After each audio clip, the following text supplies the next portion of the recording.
Let's talk about Miles. Um, what did Miles hear in you as a very young musician that made him believe that you would be an important ingredient to Bitches Brew? You have to ask him that. Well, I can't. you know, but I think Miles was a master at being able to go and listen to musicians and say, okay, I think I could get him to do something that he is not hearing. But he's open enough to hear it because I don't know what I want yet. But in him, I know that I could ask, and I think that he would be able to give it to me.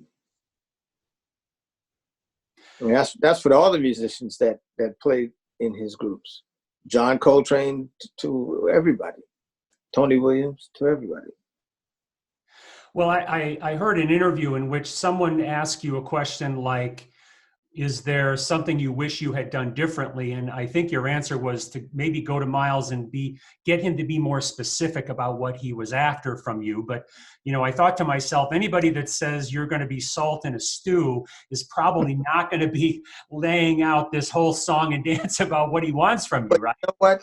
See, I say this too. I mean, like, I learned how to create music before I learned how to play it.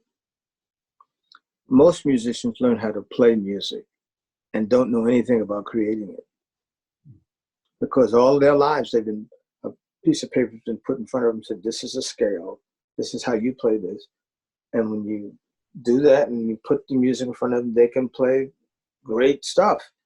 And as long as you do that, they're great. If you take the music away and say, do this, they don't know what to do. And so that was a situation for me where the first time I got an opportunity to make a record and do this and do things that, were deemed to be professional and I had a master say to me, think of this as a big pot of stew. I want you to be salt. He didn't put a piece of paper and say, paradiddle, flam, long 9-stroke roll, and tacit. No.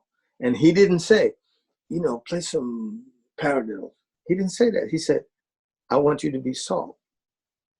So he gave me a scenario, and I had to use whatever musical knowledge that I had at that time to emulate what he asked me to do. But if you think about it, the great composers, great classical composers, they wrote music to define scenarios.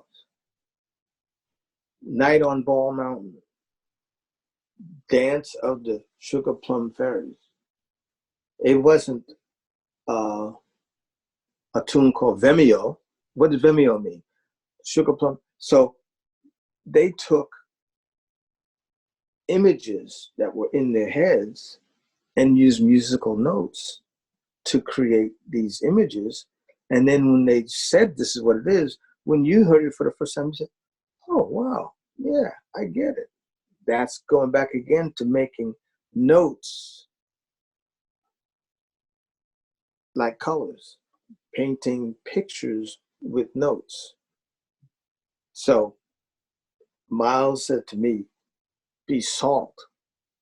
I had to I had to make salt, So I learned how to create music before I learned how to play it.